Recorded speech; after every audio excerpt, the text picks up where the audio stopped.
En la vida nosotros conocemos muchos símbolos. Un símbolo puede dar un concepto, puede dar una idea. Un gesto o un símbolo nos puede dar un concepto muy grande. Una sola imagen nos puede alertar, nos puede decir cosas interesantes, increíbles. Una imagen nos puede emocionar. Los símbolos en la vida son usados en toda área. Cuando nosotros vamos a la palabra de Dios, vamos a encontrar que la Biblia está llena de símbolos. ¿Y será que Dios siempre usó imágenes, usó símbolos, no solamente para captar o llamar la atención de las personas, sino para mostrarles verdades profundas que de otra manera nosotros jamás lo entenderíamos? Es por eso que en la Biblia, cuando Dios se dirige al ser humano y quiere mostrarle una grande verdad, Él prefiere usar un símbolo o una imagen. Ahora, esta noche hablaremos qué significa la imagen o el símbolo de la cruz. Cuando Jesús estuvo aquí en la tierra, nos contó muchas parábolas. Esas parábolas traían verdades profundas, traían consejos, traían advertencias, traían juicios. Esas parábolas, tomadas de las imágenes cotidianas, imágenes reales, o simplemente nos hacía imaginar cosas para enseñarnos grandes verdades. Ahora, ¿cuál es el primer símbolo que encontramos en la palabra de Dios? Cuando nosotros vamos al libro de Génesis, encontramos que Dios crea al hombre y a la mujer, Adán y Eva. Y los creó para que ellos puedan ser felices y eternos. Solo que la felicidad y la eternidad dependían de la relación de obediencia por amor que ellos tendrían con su Creador o con su Dios. Es allí donde Dios da la primera orden y dice así: su amor, su lealtad hacia mí va a ser demostrado a través de la obediencia. De todo árbol del huerto ustedes podrán comer, con excepción de uno. Y eso, o ese árbol, está en el centro del huerto. A ese árbol no se acerquen, no lo toquen y no coman de su fruto, porque el día que ustedes comen, de cierto morirás. ¿Qué tenía de malo ese árbol? Probablemente nada. Solo que aquí encontramos algo muy importante que nosotros debemos comprender. El destino de todo ser humano que busca hacer su propia voluntad siempre termina en la muerte. En cambio, cuando tú obedeces y sigues las instrucciones claras que Dios te ha dejado, siempre termina en vida o siempre es vida eterna. Sin embargo, ellos desobedecieron la orden de Dios y prefirieron buscar su propio camino. Se rebelaron contra Dios. Y en la vida, querido, tú solamente tienes dos opciones: o hacer tu voluntad o someterte a la voluntad de Dios. Solo que cuando tú haces tu voluntad, te estás separando de Dios, porque Dios conoce que tus caminos te llevan a la muerte. Es por eso que Él ha trazado para ti un camino, porque Él sabe por dónde está la vida, porque Él es la vida. Y cuando tú te rebelas y te separas de Dios buscando hacer tu propia voluntad, siempre vas a terminar en muerte. La orden de Dios había sido bien clara: el día que ustedes comen de este fruto, ustedes van a morir. Y ustedes saben qué aconteció. Ellos tomaron del fruto, comieron, eligieron su propio camino, y ellos sabían las consecuencias de ese acto. ¿Cuál era la consecuencia? La consecuencia era simple: una pena de muerte. Porque eso es lo que trae el pecado. El pecado trae pena de muerte. Ahora, es interesante que algunos dicen así: Dios allí mintió, porque la verdad, ellos no murieron cuando comieron el fruto prohibido.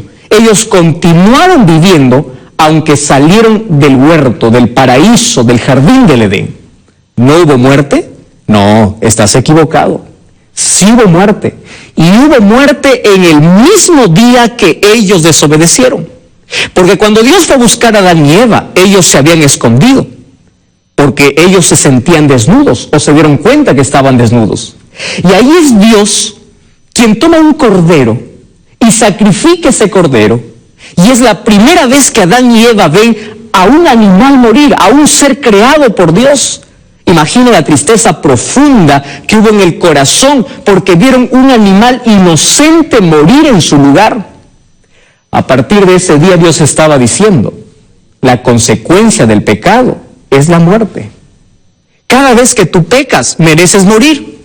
Pero este cordero, ¿a quién va a representar o quién representa? Representaba a Jesús. Les estaba diciendo, aunque ustedes fallaron, aunque ustedes pecaron y aunque ustedes estaban condenados a morir y ustedes deberían morir, hay alguien que tomará el lugar de ustedes. Y aquí en el jardín del Edén lo tomará un cordero. Solo que ese cordero será el símbolo de Cristo. Por eso Juan, cuando vio a Jesús, dijo, he aquí el cordero de Dios que quita el pecado del mundo. Y en el Antiguo Testamento encontramos muchas imágenes. Encontramos que Dios manda construir a Moisés un santuario, y en ese santuario había muchos objetos. Había panes, había un incenciario, había luz, había cordero, había un altar. Todo eso era símbolo, era representación del sacrificio de Cristo. Querido, todos los seres humanos, desde que entró el pecado, merecíamos morir. Porque Romanos 6:23 dice, la paga del pecado es muerte. Tú y yo tenemos una condena. Y esa condenación es que tú y yo merecíamos la pena de muerte. Pero alguien tomó nuestro lugar. Alguien se hizo hombre, se hizo ser humano y nos libró de la muerte eterna que tú y yo merecíamos. Él tomó nuestro lugar, sufrió nuestro dolor, cargó nuestro pecado. Y ese sacrificio nosotros lo vemos en una cruz. Sabes, cada vez que llega Semana Santa, yo encuentro a muchas personas de ser así. Pobrecito de Jesús. Gracias a Dios, veo que gente cuando llega Semana Santa se priva de comer carne, no va a fiestas un par de días, la gente empieza a hacer silencio porque el Hijo de Dios está muriendo. Querido, cuánta tristeza me da, ¿sabes por qué? Porque ellos nunca van a entender qué significó el sacrificio de Jesús. Si tú todavía no has entregado tu vida a Jesús, es porque no has comprendido el precio del rescate que costó para que tú y yo ya no podamos tener esa condenación. No basta cruzarse los brazos y decir, pobre Jesús, cómo lo maltrataron, cómo murió en mi lugar. No basta eso. Basta amarle, seguirle, servirle, obedecerle, dejar nuestra vida de pecado para poder seguir a Jesús. Eso es el verdadero sentido de Semana Santa, del sacrificio de Jesús. Pero sabes, ningún ser humano podrá explicar con palabras cuánto costó nuestra salvación. No hay palabras suficientes, no hay un símbolo que pueda describir perfectamente el precio que el Hijo de Dios pagó por tu salvación y por mi salvación. Pero para poder imaginar un poco lo que eso significó y cómo nosotros estábamos, quiero que repasemos juntos una historia. Y esa historia está registrada en el libro de Números. Antes quiero decirte, cuando el ser humano pecó, el diablo celebró y dijo, ahora todos están condenados a morir. Y él celebró, imagino allí con todos sus ángeles, con todos los demonios. Hemos conquistado, hemos logrado, hemos vencido. Ahora no nos vamos a perder solos. Sería injusto que Dios pueda salvar a alguien que se rebeló. Pero él no sabía que había un plan de salvación. Y ese plan de salvación era pagar el rescate por aquella pena de muerte. Y es por eso que Jesús vino a morir. Para decirnos cuán peligroso es el pecado. Para no entrar en el terreno del pecado. Para no jugar con el pecado. Porque el pecado lo único que me da es muerte. Ahora, yo voy a compartir contigo una historia. En el libro de Números, el capítulo 21, en los versículos 4 hasta el versículo 9, yo encuentro una historia que va a representar de manera simbólica más o menos todo el sacrificio que Jesús hizo a nuestro favor. Y para eso yo te invito para que tú puedas acompañarme con una Biblia. Si tienes una Biblia allí, por favor acompáñame en la lectura. Dice así el versículo 4. Vamos a leer una historia muy interesante. Dice así: después partieron del monte de Hor. ¿Sabes de qué está hablando? Del pueblo de Israel en su peregrinaje hacia la tierra que Dios les prometió, la tierra de Canaán. Ahora, mientras ellos estaban rodeando la tierra de Edom, allí encuentro la primera expresión. Dice: el pueblo se desanimó en el camino. ¿Por dónde comenzó? Por el desánimo. Pero no solamente eso. El versículo 5 dice así: y habló el pueblo contra Dios y contra Moisés, y le dijo así. Mira esta expresión: habló el pueblo contra Dios, murmuró, se quejó en contra de Dios. Y mira lo que dijo: ¿por qué nos hiciste subir de Egipto para que muramos en este desierto, donde no hay agua? Nuestra alma tiene fastidio de este pan liviano. En los versículos que yo voy a leer, vas a encontrar por lo menos 4 pecados que cometió el pueblo en este texto. Primer pecado: murmuración. ¿Sabes qué injusto es el ser humano con Dios? Siempre está dispuesto a murmurar, siempre está dispuesto a quejarse. Y querido, la queja es el camino para el ateísmo. Mientras una persona más se queja, está más cerca de poder dudar de la existencia de Dios.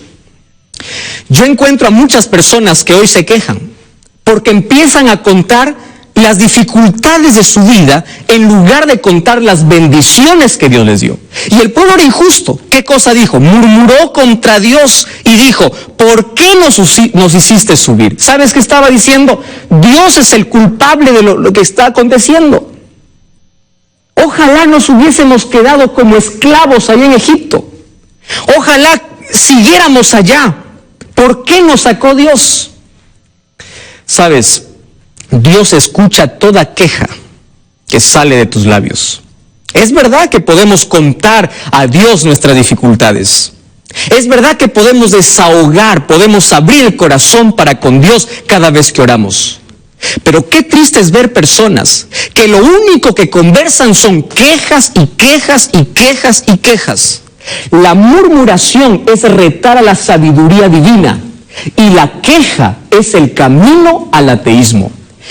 Yo sé que hay dificultades en la vida, pero en lugar de poder quejarte, empieza a contar las bendiciones de Dios. Eso no significa que tú vas a esconder cuán mal te va. Es bueno compartir, pero no es bueno siempre quejarse en contra de Dios. Ahora, ahí viene una mentira. Mira, ¿y cuál es la mentira? Dice así: pues aquí no hay pan ni agua y nuestra alma tiene fastidio de este pan liviano. Pregunto, ¿eso es verdad? Claro que no, querido, eso es mentira. ¿Acaso les faltó pan? ¿Acaso les faltó agua? Cuando estaba en el desierto, de una peña salió agua.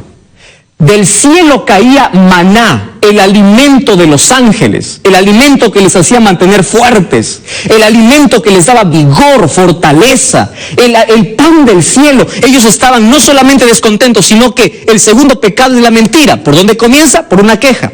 Y un pecado te lleva a otro. El otro pecado es la mentira. Comenzaron quejándose, ahora están mintiendo. Dice, ni pan ni agua. Eso, totalmente mentira. Ahora, ¿qué cosa aconteció? Nuestra alma tiene fastidio. Aquí viene el tercer pecado, el descontento. Hay gente que no solamente se queja en la vida, sino que se descontenta de todo. De lo poco se descontenta, de lo mucho se descontenta. Mira, el siguiente pecado. Entonces, allí viene el cuarto.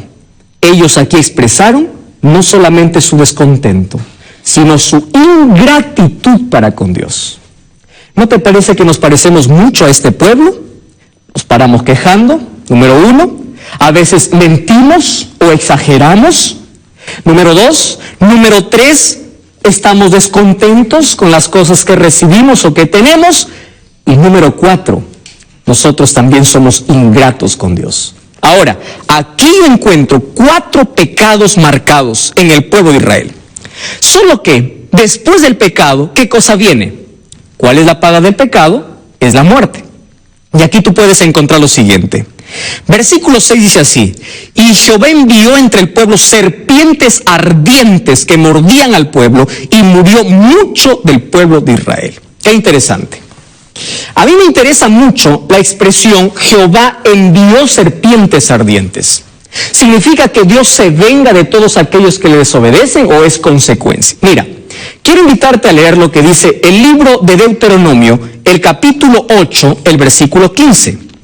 Un libro más adelante, dice así, Deuteronomio, capítulo 8, versículo 15, dice así: Jehová te hizo caminar por un desierto grande y espantoso, lleno de serpientes ardientes y de escorpiones, y de sed donde no había agua, y él te sacó agua de la roca. Es decir, en el desierto mientras ellos caminaban, estaba lleno de serpientes. Solo que cuando ellos obedecían a Dios, Dios controlaba todos esos animales para que no puedan ofender o no puedan picar a sus hijos. Y es maravilloso cuando uno obedece a Dios, porque pueden haber serpientes a tu alrededor y Dios te protege. Pero cuando uno se rebela contra Dios, Dios quita su protección y allí pagamos las consecuencias de nuestro pecado. ¿Y por qué dice ardientes? Era no solamente por el color, sino porque la picadura causaba una inflamación, una infección, una fuerte fiebre y el pueblo moría. Ahora, frente a esa consecuencia, aquí vemos el arrepentimiento. El versículo 7 dice: entonces el pueblo vino a Moisés y dijo: hemos pecado, por favor ora, ruega a Dios para que nos quite esta serpiente. Y Moisés oró, y ahí viene la solución. Y Jesús le dice, y Dios le dice: hazte una serpiente ardiente y ponla sobre un asta, y cualquiera que fuere mordido y mirare será salvo. ¡Qué interesante! Dios le dice: muy bien, la solución es simple. Hay arrepentimiento, aquí viene la solución. Una vez más, una figura que representaba a Cristo.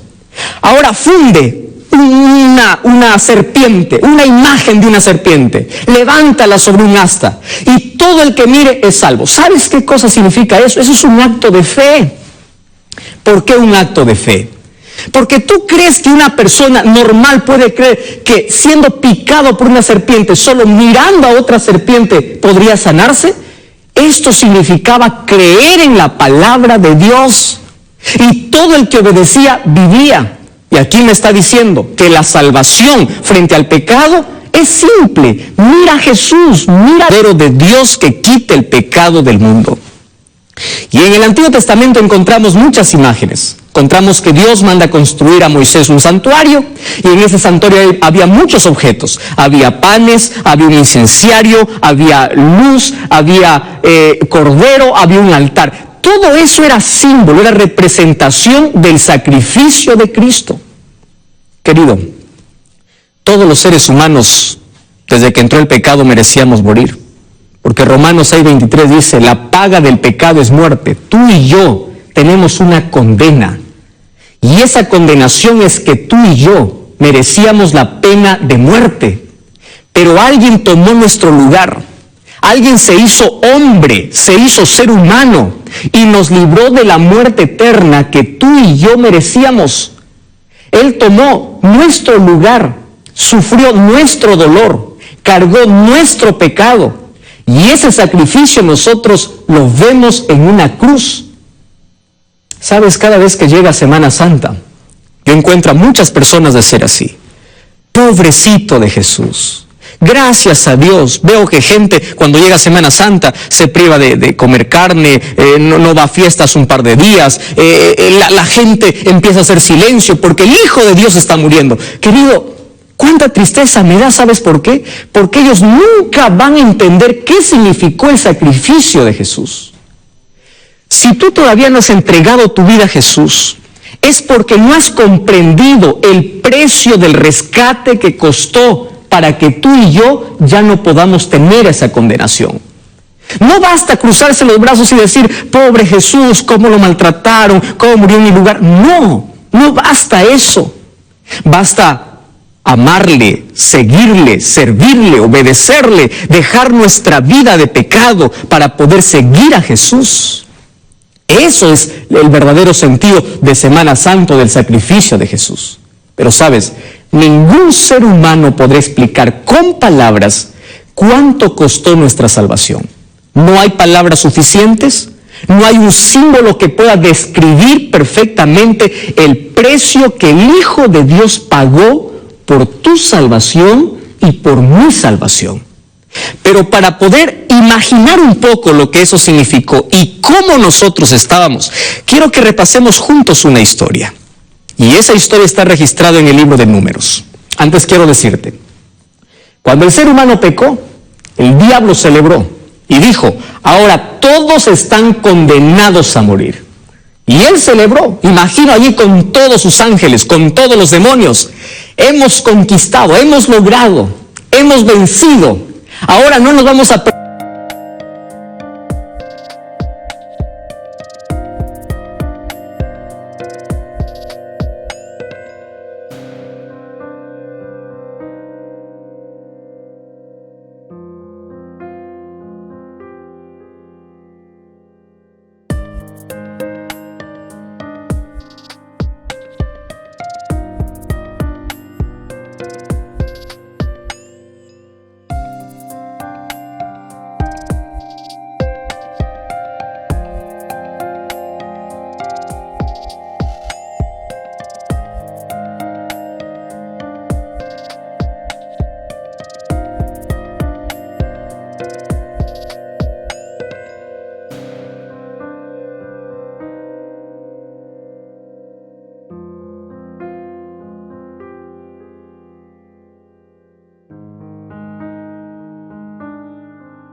solos. Sería injusto que Dios pueda salvar a alguien que se rebeló. Pero él no sabía que había un plan de salvación. Y ese plan de salvación era pagar el rescate por aquella pena de muerte. Y es por eso que Jesús vino a morir, para decirnos cuán peligroso es el pecado, para no entrar en el terreno del pecado, para no jugar con el pecado, porque el pecado lo único que me da es muerte. Ahora, yo voy a compartir contigo una historia. En el libro de Números, el capítulo 21, en los versículos 4 hasta el versículo 9, yo encuentro una historia que va a representar de manera simbólica, más o menos todo el sacrificio que Jesús hizo a nuestro favor. Y para eso yo te invito para que tú puedas acompañarme con una Biblia. Si tienes una Biblia allí, por favor acompáñame en la lectura. Dice así el versículo 4. Vamos a leer una historia muy interesante.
Dice así: después partieron del monte de Hor. ¿Sabes de quién está hablando? Del pueblo de Israel en su peregrinaje hacia la tierra que Dios les prometió, la tierra de Canaán. Ahora, mientras ellos estaban rodeando la tierra de Edom, allí encuentro la primera expresión. Dice, el pueblo se desanimó en el camino. ¿Por dónde comenzó? Por el desánimo. Pero no solamente eso. El versículo 5 dice así: Y habló el pueblo contra Dios y contra Moisés y le dijo así. Mira esta expresión. Habló el pueblo contra Dios, murmuró, se quejó en contra